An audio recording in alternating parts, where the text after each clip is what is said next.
Well, greetings and salutations. It is McCowan here. It's Shannon there, and the program commences for yet another day. What, you were about to say something before you took a sip of your coffee? Well, I just greeted you. I just said, Robert. Oh, I did not hear you. It's because of that crappy internet you have. Which, by the way, you should repair in some way, shape, or form. You're a guy who has been involved in the technical aspects of. No, I'm not. I'm not a technical guy at all. Well, that reminds me of a story. So I get hired by your pal Gary to be the vice president of broadcasting. I assume I have several friends named Gary. You only have one pal, Gary, that I would say Gary like. Wow. So I was hired by Gary, my friend, to run the broadcast department, which was a philosophical thing that, deal with the rights holders, how to improve their broadcasts, how to make sure that camera positions are in the right spot, how to make sure that content is properly created. It was a complex job. It was a fun job. I loved it. The third day on the job, though, I got a phone call. Hello, John. Yeah. Bill Torrey. Hey, Bill, how are you? He said, I'm doing great. I'm really happy that you're back with the league. I said, oh, thank you very much. And then he says, listen, you're the vice president of broadcasting, right? I said, yeah. He says, I got a problem with my satellite dish. Can you find a way to fix my satellite dish? So seriously? I said, well, Bill, oh yeah, this is a true story. So the next thing you know, I got another phone. Hello, John. Yeah, Bob Pulford. Yeah, hi, Bob. How are you? Okay, congratulations on the job. I said, oh, what's up? He said, I got a problem with my satellite dish. Now these two buggers, Pulford and Torrey, live side by side in Florida. They are neighbors. Next thing you know, and it takes about 3 or 4 months. Next thing you know, I'm on a trip to Florida, and I get a phone call. Hey, John, it's Bill. I hear you're in Florida. Oh, yeah, I'm in Florida. Can you come over to the house and fix the dish? I get in the car. Bob, it's a true story. I get in the car. I drive over to Torrey's house. Pulford's next door. I'm on a ladder. Come on. I'm wearing a suit. No. I'm on a ladder. I pull something on. I said, here's your problem. I put it off. The ladder goes back, and I fall 20 feet back onto the grass. Now, Torrey thinks I'm dead. Torrey thinks I'm dead. You could see it in his eyes. No. And I turned to him, and I says, this is what a vice president does at the National Hockey League? Well, it's what a vice president does when he's trying to suck up to a couple of general managers. Oh, no. They were legends. Come on. I mean, okay, I get it. But honest to goodness, you got a problem with your satellite dish, you call the vice president of broadcasting? Oh, yeah. The National Hockey League? That's what they did. You don't call your satellite company. You don't call Dish Network or whatever. Anyway, that's one of my favorite Bill Torrey stories. What a couple of bozos. And I'm not sure if they're dumber than you are for not only responding to them, they're but my friends. Going to their house, getting on a ladder and climbing up on the roof. In a suit. In a suit, not in a suit. Either way. True story, though. Can't make it up. Harry Sinden lived in the cul-de-sac too. So did he? These three. No, he had cable. I'm surprised he didn't call you about that. I mean, it's television, Well, that's sometimes that's the things that happen. Now, so given that, John. Yeah. I have this big ass theater in my basement. Oh, I've been there, Bob. It's very impressive. With the 135-inch or whatever it is. Yes, screen. Bob, we know. Right. Screen envy. Everybody has screen envy. Yeah. It's not working, John. Really? There's a problem. You know what? And I actually tried to address it the other day because I had some people here and they wanted to see the you were going to watch a movie. You're going to watch No, they just wanted to see the theater. Oh, can you put and the screen, goes up into the ceiling. So I said, well, sure. And I clicked the button and nothing happened. The screen didn't come down. So I get up. One of the things that occasionally happens is you have to unplug the projector and then plug it back in. At least I sort of thought that. Nothing. So would you mind coming over? I'm busy. No, you're not, obviously not that busy. Because clearly you are. Did you fix, by the way, did you fix Tori's satellite dish? What do you think? What do you think? Well, you pulled a wire off and then you fell off the ladder. No, that's all I know. Yeah. His satellite dish started to work damn well, man. And pulleys? And we had a problem with pulleys still. So that means Pulley was mad at me and Tori was happy. So I'm astounded. Actually, the two problems weren't connected, given they live side by each. Well, you thought they'd have the same dish and be cheap on the fees? Well, I mean, you got two guys call you who live side by side in Florida, and both have problems with their dishes. No, but you know exactly what happened. You know exactly what happened. Oh, they're both having trouble. Yeah, and Tori told right. So I called Shannon. He'll fix it. Shannon's an idiot. But you won't come to my house to fix my. No, that's not a television problem, Bob. It's a television. I would have told you to do exactly what you did. Just pull it out, count to 10, plug it back in. Yeah, I did that. It didn't work. Oh, okay. Oh, well, not the end of the world, I suppose. 2 days ago, we had, here we go again. Wayne Gretzky. Arguably the greatest hockey player, male hockey player of all time. Not arguably. Program. Yes, arguable. And today we have inarguably the greatest female woman hockey player of all time. Yeah, I think you're right. Is there an argument here? I think we might hear from a couple of our American friends that there might be somebody, but I don't think so. I think Hayley is by far the best. Although Marie-Philippe Poulin right now is pretty good. We should ask Hayley. Well, I mean, that puts her on the spot. She's not going to say herself. Oh, okay. Like if I asked people who the best vice president of broadcast for the National Hockey League. I know two guys are on my side. Well, at least one. The other guy you didn't pick. Oh. I mean, it's that kind of a question. I'm not going to ask her that. But we have plenty of stuff to talk about with the legendary HAYLEY WICKENHEISER, who either is or is about to become a doctor. Well, I'm going to by the end of the show, I'll be calling her Doc. So I think she graduates this week. Yeah, I think you're right. From med school. University of Calgary. I assume she'll go into an internship. Yeah. And proceed from there. So without further ado, well, there will be some ado because we're going to take a quick break. And then HAYLEY WICKENHEISER on a whole variety of topics, and she's got plenty to say, I don't doubt, when the podcast continues, also on Saga 960 Radio after these messages. It's Bob McCowan. It's John Shannon on the program for this day. I always read an intro to our guest. This one's going to take some time. I don't know if we're going to have time to chat, Hayley, so just relax. 23 years a member of the Canadian national team, 4-time Olympic gold medal winner, member of the Hockey Hall of Fame. Oh, it just goes on and on and on. It's blah, blah, blah, blah, blah. What else have you done? Come on. What have you done lately? Assistant director of player development for the Toronto Maple Leafs. I mean, and I don't know where you're at with your studies now.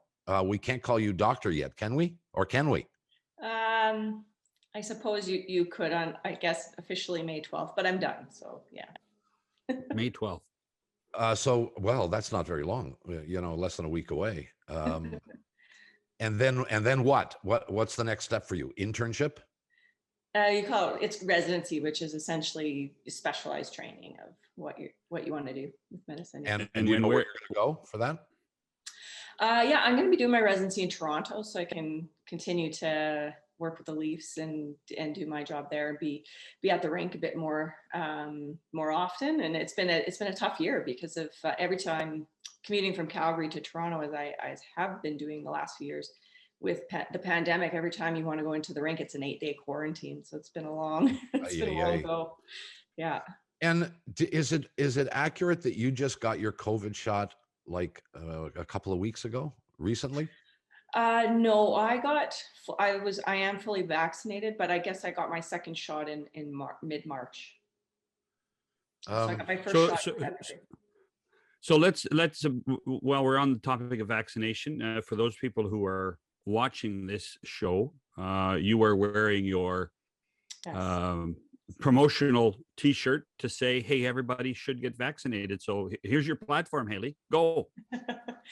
Yeah, well, this is our shot. I mean, many people may be familiar with what we did with Conquer COVID, last year when we needed PPE in this country quite badly. So this is sort of the second iteration of the second biggest need in the pandemic right now, which is really the only way we're going to get out of this is to get probably 70-80% of our population plus vaccinated. And so what it is I think people right now are tired of talking to or of listening to politicians and governments. There's been a lot of push and pull and mixed messaging. So we got together with a group of grassroots Canadians, which includes a lot of Canada's top doctors, stars like Michael Bublé, Ryan Reynolds, Sarah McLachlan, athletes, Olympic athletes, all sorts of folks. And just to say this is our shot, that we get one shot to get out of this pandemic, encourage folks to get their vaccines like we've all done, and try to get around some of the myth busting around the vaccines and just provide facts. So we've done one town hall already. And yesterday we partnered with Facebook and Labatt's and some of Canada's top corporations to really expand this even wider and get maximum coverage and messages to as many people as we can. So there are two lines of thought here. There's the group over here says, well, I'd love to get my vaccine, but we're in Canada and we seem to have a shortage. That's the perception. Yeah. And there's that other group on the other side that they're putting elephant dung in my blood. I don't want anything to do with this. So how do you address both of those people that are chiming at you? Right. So I think on the first side, which is not enough vaccines, I think that has been true. And in some areas of the country, vaccine availability is not equal. We know that in the month of May, there's about 7-8 million more doses of vaccine coming into the country. So we think by the end of May, every Canadian should have a chance to get a vaccine if they want one. So that's coming. I would just continue to tell people to keep calling, or wait when your time is up to kind of call around for the vaccines, but it certainly hasn't been a perfect rollout, that's for sure.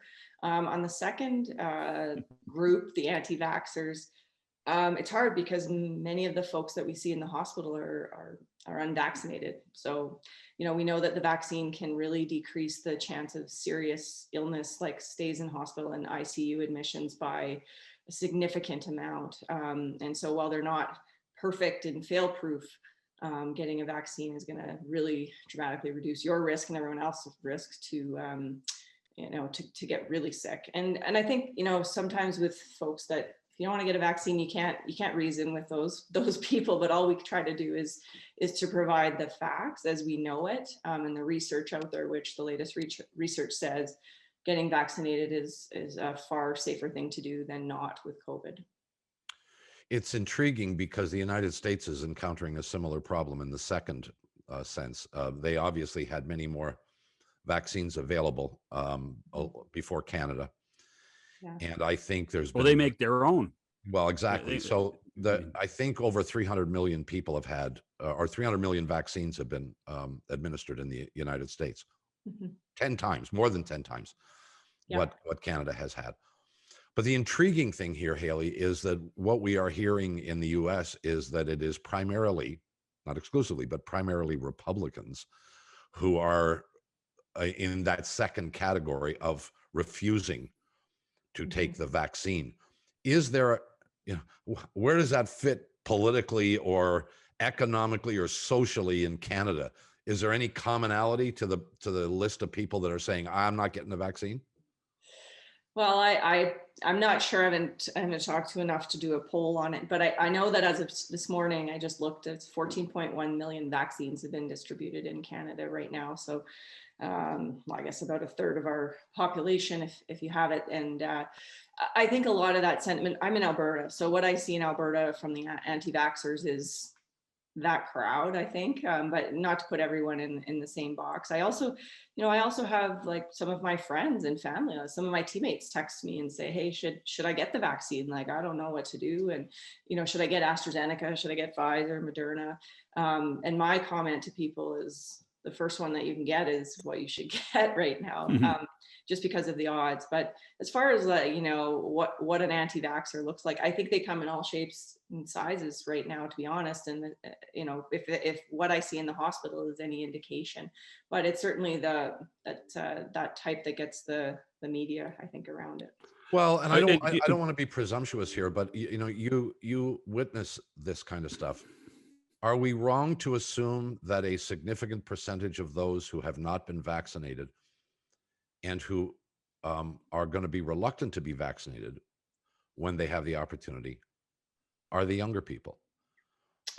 We certainly know that they are the ones who are still gathering, and we understand why. If you're in college or you're in university, you're going to school, you want that whole experience. They really haven't lived enough of a life, I guess, to understand how serious this might be. Although that's kind of a stupid thing to say. But are they at kind of the top of the list as far as you're concerned? Of those No, I don't think so, actually. Really? I think in our research that we've done with This Is Our Shot, what tends to be where the vaccine hesitant groups tend to be sort of different areas. So some of our Indigenous population, the Black community, there's a lot of vaccine hesitancy. The South Asian community, in the Peel region, they've done a lot of research and studies on that to show that there's significant vaccine hesitancy. Yes, some of our youth, but quite frankly, I think when we saw AstraZeneca open up their age categories, you saw like people flooded, the under 40s flooded to get it. So I wouldn't say it's youth at all. I think it's different pockets. And I think there's a variety of different reasons for that. I think many people in those communities don't consume their media the same way that probably you and I do through sort of mainstream sources. They may look to their own countries for their media, for example, and some of those countries are quite frankly anti-vaccine or using vaccines that have less than 50% efficacy. So there's that. There's a cultural barrier. There's a huge mistrust of government in some of these communities. So there's a lot of factors there that I think contribute to this, and that's with This Is Our Shot. I mean, the South Asian COVID vaccine force out there in Peel is a group of doctors that have been working at this for months, and they're saying, we need mobile vaccine clinics. We have to take the vaccines to the essential workers in the factories. We need to go and do it. And we just saw that out here in Alberta this week, where a group of refugee doctors went to a Cargill meat processing plant and distributed 1,700 vaccines, and it was wildly successful. That to me is the way that we're going to stamp down the numbers in this country, because that's where a lot of the outbreaks have been coming from. It's interesting. You wonder if the worst part of the pandemic right now is in India. You wonder if the immigrants from India that live in our country, who are a lot of them are now Canadian, who, as you say, get their media from India still. You wonder if the pandemic being as bad as it is there will help assist people here to get the vaccine, because the Indian government declared the Indian government declared the pandemic over in January. Yeah, and I think we all knew that this was coming. At least everyone I talked to in medicine, just the density and the population of a country like India, and I think Nepal is now spiking, but per capita, the worst place in the world right now is actually Alberta. Per capita is actually, our numbers are worse than India. And so, I think, one of the things that I think I've seen in COVID is that until people that are hesitant or resistant, until they kind of see someone or know someone in their world that has had COVID or has gotten sick, they sometimes have a hard time believing it. And so as devastating as what has happened in India. Like, we're obviously trying to avoid that here in Canada, but you know, I don't know. I hope it's a wake-up call for all of us, just how incredibly transmissible these variants are and how quickly things can go sideways. We're fortunate. We have a health system so far that's held up, but they are just absolutely overwhelmed. Yeah. Why do you think Alberta has spiked? Oh gosh, that's $1 million question. There's so many factors. I think the way that the government is, first of all, handled shutdowns, you know, not getting vaccines to those who need it the most. We have, you know, some of the plants like Cargill, the meat processing plants up north in Fort McMurray. Grand Prairie is one of the hot spots in North America right now, just in terms of sort of oil and gas and those types of communities that they are. I think there is quite a bit of hesitancy or resistance. And I don't think our measures have been strong enough. Yesterday, we just shut down schools for 2 weeks, sent all the kids home from kindergarten to grade 12. And while those are very good things that happened, it's probably it's late. It's late. We're going to see another few weeks of quite significant spikes here. So there's so many factors. Yeah, I wish I could say why, because then we could fix it. I assume that you've spent a fair bit of time in hospitals, obviously, with your education process. I assume, though, that you're not working in a COVID ward. Is that true? That is true. Yeah, I don't work on a COVID ward. However, I've been exposed to many COVID patients through this year. Yes. Your aspiration is to work in an ER room. Is that still true? Yeah, yes, I really like emergency medicine. And so in spending a lot of time in my electives in medicine, I chose to do most of those in emergency medicine. So I was for example, I was in one of the hospitals that had Ontario's first COVID patient. I think I was there the night that patient came in. So, wow.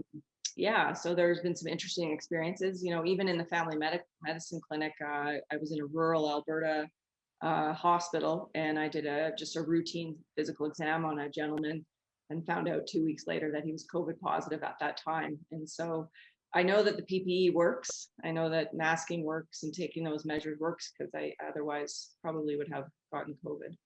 I'm intrigued by the attraction to the ER room, and I would think, you know, if you aspire to a specific skill set, Yeah. The variables that you have to deal with in terms of education and knowledge are tend to be narrower. Maybe they're more exact, but they tend to be narrower. Mhm. You're in an ER room, anything can walk in the door. Yeah. And you have to kind of know a little bit about everything. Am I wrong in that? No, you're absolutely right. I mean, I think emergency physicians are like family physicians. You've got to know exactly, as you said, a little bit about everything, and then have the ability to really be able to think fast and work on your feet, which is what I like about it. And it's very similar to hockey. You know, you have a team, everyone has an ego that has to be managed. You know, you got to make decisions quick. It's the stakes are far higher and very different, but you never know what's going to happen. That's what I loved about hockey too. Every time I stepped on the ice, I never knew what could happen. So that kind of adrenaline or intrigue about the emergency room is what I like, and what I've always liked about it. I used to shadow in the emergency room the last probably 8 years of my career. I would practice at Father David Bauer Arena, and then I'd go over and work with a friend of mine who's an ER doc at the Foothills Hospital. So I knew early on that was kind of the type of medicine that I liked, and that's exactly what I like about it. Hayley Wickenheiser is our guest, and since we've been talking about COVID, it relates to the next topic that I want to discuss, and I know John does too, your position on the upcoming Tokyo Olympics. We'll address that when we continue after these messages. Bob McCown, John Shannon with you on the program today with Hayley Wickenheiser. You have been very vocal about your position on the Summer Olympics, specifically in Tokyo. But we have to go back more than a year when you became quite vocal about your opinion that the Olympics should not be held in Tokyo, the Summer Games, and that Canada should not send a team. And I believe about a week after you made your public statement, the COC decided not to send a team in the event that the Olympics were going to be held. Do you feel the same way? I think I know the answer, but do you feel the same way about the Olympics, I think, upcoming in Tokyo? Yeah, it's, I mean, I think we still have a little bit of time before there's a hard call to say, cancel the Olympics. But I just, it's difficult, like given the fact what I've seen through the past year, so much suffering in the hospitals. The numbers in Japan, only 1.8% or so of the population vaccinated. Their numbers are now on the rise again. It's very hard for me to imagine 15,000 people coming from about 170 plus countries to a country like Japan and to host a games that's going to be without cases. I think we know there'll absolutely be cases. The question, I think, is why and what is the risk tolerance that the Japanese government and the IOC have to host a games like this? And even is it the right thing to do amongst sort of the suffering that we've seen not only in Japan but around the world? So I just struggle with it. I guess I come at it with a different lens. If I was an athlete, I know myself, I would say I'm going at all costs. I want to do this. But you put on a bit of a different lens in the position that I'm in, and you see what's happening in the world, and there isn't really too many folks I've talked to in medicine that think it's a good idea. So I think if the numbers could dramatically reduce, it may be possible. If there's any entity in the world that could pull it off, it is the IOC. But I really have doubts about it. So you talk about timeline. What do you suggest the timeline would be before we're supposed to have the games by the middle of July? Yeah, I sort of had said earlier, like by the end of May, we have to be able to make a call one way or the other on it.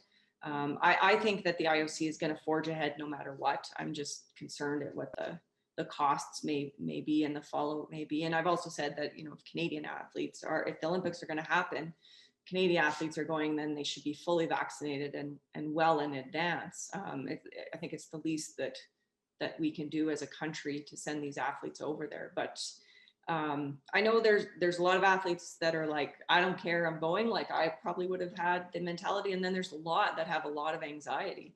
And there's many events that still haven't finished their qualifiers yet. Swimming, I think, is one of them. And there's a host of other. Track and field canceled an event. So it's a bit of a dumpster fire for sure. And I'm just not sure how they're going to pull it all off. I'm curious. Why wouldn't we just pull out? Why, if it's about the safety of, in the end, it's about the safety of everyone. But yeah, as Canadians, we have to be worried more about Canadians first. Yeah. Why wouldn't we just say, okay, let's not go for the safety of our athletes? Well, I have to believe and trust that we would, if it got to that point. I mean, I think the COC was the first country in the world when I sort of sound the cry last year to make the call.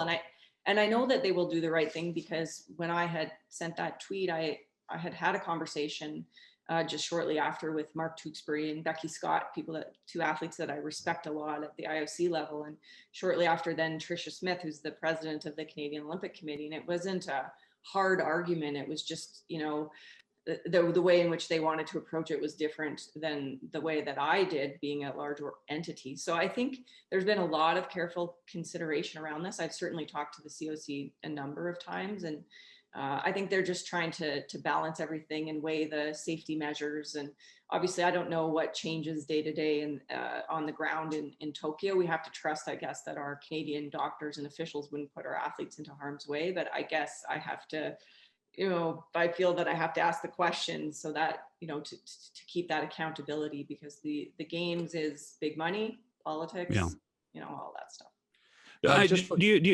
Just one more, Hayley. Do you think the IOC is receptive to a lot of voices like yours? No, absolutely not. No, the IOC is not a democracy, in my opinion. It's with the last time I spoke up, I quickly got a call from Secretary General saying, how could you do that? And my response to him was, I think history will tell us what the right answer is. But I knew that I couldn't make any change by just trying to keep it internal, because it would just be brushed aside and they were going to do what they were going to do. And so I think part of my reason for speaking up was to say, like something needs to change, and that was the only way I knew how. But they do not receive dissenters or alternative opinions all that kindly at the IOC level, which really bothers me about it, and it's something that's totally wrong with the culture of the IOC and the way in which it operates. But you still have a role, right? Yeah, I do. Still have. I'm an elected IOC member, so I get a full vote on where the games go. And as part of the Athletes Commission, there's, 16 or so of us. That's a lot of votes on where the Olympics can go. And so I think that there's a few brave souls within the IOC. I would say Tricia Smith is one of them. She gets up there as the president of the Canadian Olympic Committee. She asks a lot of tough questions. She advocates well, but there's not as many of those within the IOC. For clarity, the possibility of a Canadian team not going to the Olympics, in your opinion, could happen because the COC decides to make that decision, not because the IOC will make the decision to cancel the games. Is that accurate then? It could. I mean, the COC could say we're not sending a team. Yes. Yeah, it could happen. Here's the other question. Who runs in this country the distribution of vaccines? The acquisition is the responsibility, I understand, of the federal government, and the provincial government is supposed to assign, how do we get them out there? You got athletes from across the country. You've got a whole bunch of different jurisdictions in a whole bunch of different places. Emotionally, I don't mean geographically, I mean emotionally, they're trying to figure it out for themselves. Mm-hmm. Can we guarantee that every Canadian athlete, if they go to Tokyo, will be fully vaccinated? And who makes that decision? Yeah, no, that's a great question. And that's the problem. I think it'll have to be federal government working with the COC decision. I imagine that a good chunk of our athletes probably have already had a vaccine, just because in certain parts of the country, 18 plus is open, for example, to AstraZeneca and in certain provinces, et cetera. So I hope that by the end of May, every person that's 18 plus in this country is going to have a chance to get a vaccine, and maybe we don't need to mandate that. But that would be something that the federal government would have to do, I think, and just say to every Olympian and entourage staff heading over, we are going to vaccinate, or allocate so many doses to the COC to distribute. I'm not sure the right way or how to do it, but I don't think it's rocket science to figure it out. There's several hundred people, and it'd be pretty easy to mobilize that. This leads me to what we've seen in the other sport you're famous for, and that is the women's game, and what went on around Halifax. With the premier's taken a lot of flack. Some of your friends have taken lots of flack. Some of your friends have given lots of flack. Where do you stand on what the province of Nova Scotia did with the Women's World Championship? Yeah, I mean, I think, kind of looking at it from the outside in, it truly looked like bad timing. I think that the province actually did the right thing. They had a mini explosion of cases. They've been essentially COVID zero or very low cases for a very long time. And literally the day before the event, they had this spike in cases and then another large spike in cases. And I don't think people outside of maybe medicine, hard to understand what that means, but I stand with the premier. I think that the province probably did the right thing, and yes, it sucked for the World Championships, but it's very difficult to bring people from all over the world in a bubble like that and say that there would be no cases. And I think politically, had there been a case come out of that Women's Worlds, that's suicide for the premier to say, okay, well, we're going to stop travel from everyone else and then host this event that's coming from around the world. So if you really look at it from a lot of different angles, I think they kind of had no choice.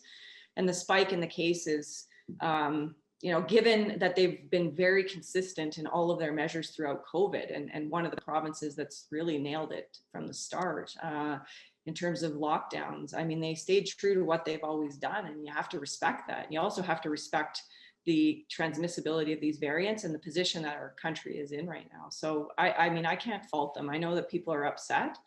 They'll get their worlds, whenever in August.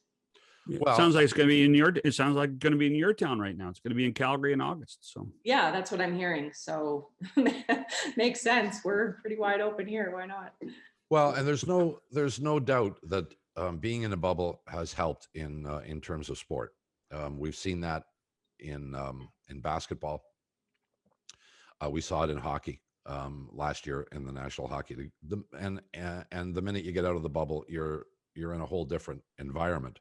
Mm-hmm. But the bubble is imperfect too, and you can attest to that. Speaking of your hometown, you've had about, I don't know, 8-10 months of consecutive curling events in Calgary. That's a lie, of course. It's been a month or 6 weeks. Feels like that. I was going to say it feels like that. Hayley. Like one after another, after another, after another. These people never go home. Yeah. But there have been a couple of outbreaks even there in the bubble. Yeah. And so there's no perfect system. No, there isn't. No. And with my role with the Leafs, going to the rink every day, I get a rapid test, I get a PCR test. There's still been cases. I mean, I think when you're in a bubble, what happens is you're able to catch it sooner, and you can tamp down an outbreak, hopefully, before it spreads through a team, unless you're the Vancouver Canucks, where it's just super bad luck that way. But it's still, like I say, the transmissibility of these variants right now it's so contagious. It doesn't take much, and you, as you saw with Vancouver, the whole team. So there's no perfect setup, and I think people wanting to protect the health of their province, their population, you can't fault them at this point for doing that. Before we let you go, I'd be remiss if I didn't ask you about a situation that has caught everybody's attention the last few days, and that's the Tom Wilson situation. And I assume you're aware of it, and I guess you've seen the video as a hockey person. And I'm intrigued. Actually happened, but okay. Well, but I'm intrigued. Actually, as a doctor too. Well, yeah, a player gets hurt in an altercation. A punch is thrown at a defenseless player, but more specifically, in the case of Wilson, the issue is that he is not just a repeat offender; he is an habitual offender, and those two words are very different, and I think they're important in society, and they're important in this scenario too.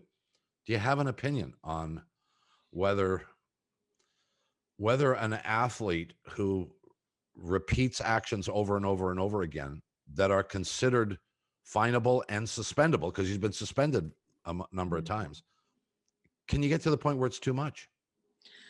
Yeah, well, in speaking in general terms, because I truly actually haven't seen the video, but I did see the statement that the Rangers made and some of the sort of talk about it. And I know Tom Wilson's passed a little bit. So yeah, I think at some point there isn't room for that in sport.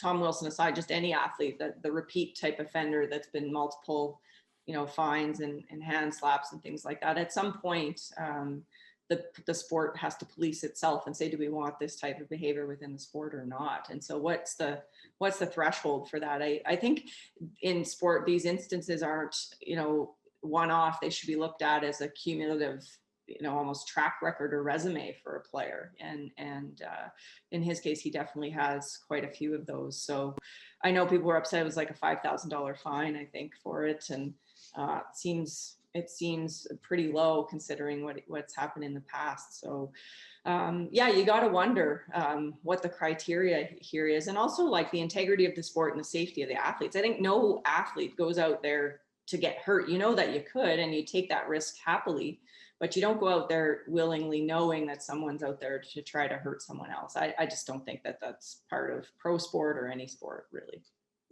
It's the debate that has raged for many years in your sport, and will continue to rage, even though the game is much less. I wasn't going to say much less physical, but it's a lot less fighting than there has been. And I think we all endorse that. I assume you do, don't you? Oh yeah, I think the game's better off. I mean, I don't think that the game has suffered because we don't see guys fighting. I mean, if there's a fight here and there, I mean, I played with a lot of emotion. I'm okay with that if it sort of naturally happens, but it's rare, and that sort of keeps the interest of it in the game. But we don't need fighting in hockey, I don't think, to have a great product. I'm not sure if I should or can call you Dr. Wickenheiser at this point in time, but I'm pretty sure the next time we have a chance to chat, and I hope there will be, I'll be able to address you as such, and I promise I will. We wish you continued success and health, good health. Yes. And as somebody in the medical field now, be careful out there. It's a dangerous place. All right. Thank you guys. Yeah, pleasure to chat. Thanks, Hayley. Thanks, Doc. All right. Thanks, guys. Hayley Wickenheiser. We'll be back after these. It's Bob McCowan. It's John Shannon. Again, our thanks. It's been 20 years since Hayley played in that men's Division II league in Finland. 20 years. God. Well, she played hockey for internationally for 23 years, I think. Yeah. Like that's kind of ridiculous. She was like 16, 17 when she started, I think. Yeah. The interesting thing with her is that she has, I mean, to me, I'm always impressed with her ability to speak her mind. This is a sport that always has, the normal quotes, the silly quotes, quote unquote pucks in deep conversations. You never get that with Hayley Wickenheiser. She told us that the IOC is stubborn. She told us that Nova Scotia did the right thing. Lots of people would dance around those. And she's involved in women's hockey, and she's involved with the IOC, and lots of people would dance around those answers in order to try to protect themselves. But she has the courage and the honesty to speak directly to issues, and I admire her completely for that.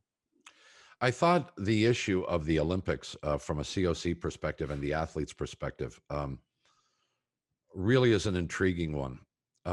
Personally, if somebody had asked me, do you think Canada should send our athletes to Japan for the Tokyo Games, I would have said, I don't think so. I think the risk is too high. And, the one thing we haven't seen that I could be wrong here. We've seen athletes get COVID, many. Mm-hmm. Have we seen an athlete in true distress admitted to a hospital because of COVID? I'm not sure I've seen that story yet. And I wonder if their physical fitness I assume it has something to do with it. But what if you send the athletes to Tokyo? What if there's an outbreak? What if one of them gets seriously ill and, God forbid, passes away? Or even, the other thing we don't talk an awful lot about is those people who have gotten COVID.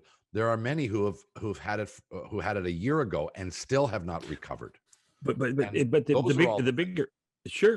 bigger issue, Bob, as well is, and more so with these variants. And I am not a doctor, but if you look at all of the charts, is how the logarithms and how the geometric transmission of these variants with COVID occur, so that one person becomes 200 people within a day. And that's in many ways, that's the biggest issue of all. Well, that's the frightening part. That athlete may be asymptomatic, but passes it to enough people that those people aren't. And those people become the issue. I was surprised when she mentioned that Japan has only less than 2% people have vaccinations. Yeah, that's shocking. We give the Japanese a ton of credit for being much more progressive at times than we are. Yeah. And that was a shock to me that less than 2% of Japanese have received a vaccination at this point.